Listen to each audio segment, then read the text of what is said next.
Le désastre de l'offensive, au nord, sur le plateau du Chemin des Dames, vers le village de Craonne, a précipité une crise latente dans l'armée française. Les soldats ne comprennent pas pourquoi le commandement ne tire pas les leçons des assauts qui tournent au massacre.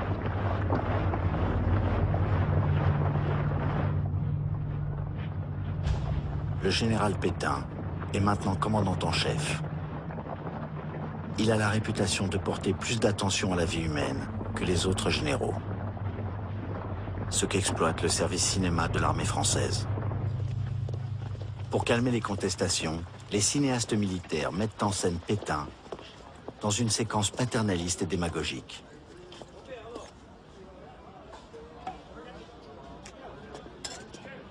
Il boit leur pinard ou leur soupe qu'il fait améliorer. Et il leur donne des cigarettes, sans jamais sourire, pour bien montrer qu'il est un grand chef déterminé.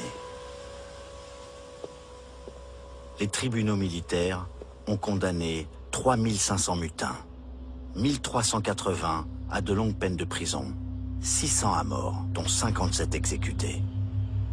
De rares images, volées, témoignent.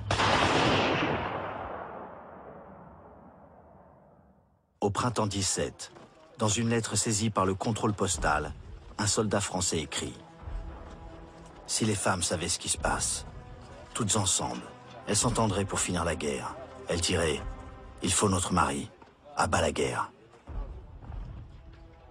Une autre lettre interceptée d'un soldat du 36e régiment d'infanterie. « J'ai manifesté comme les autres. Je suis trop fatigué de la guerre. Ma chère petite femme, aie pitié de ma faiblesse, pardonne-moi, mais la guerre, j'en ai assez. » Le caporal Louis Barthas préfère se confier à un carnet. Il écrit « En ce moment éclate la révolution russe. Ces soldats slaves, asservis à une discipline de fer, allant au massacre comme des esclaves résignés, ont brisé leurs chaînes. Car à celui qui les approuve, un mot subversif, et c'est le conseil de guerre. Nos lettres sont ouvertes. »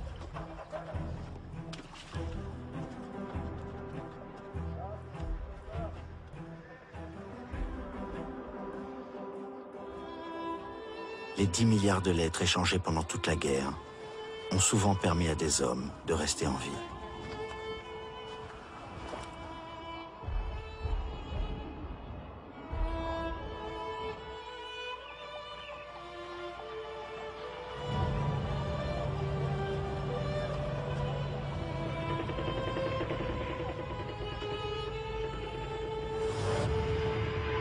Les soldats savent quels risques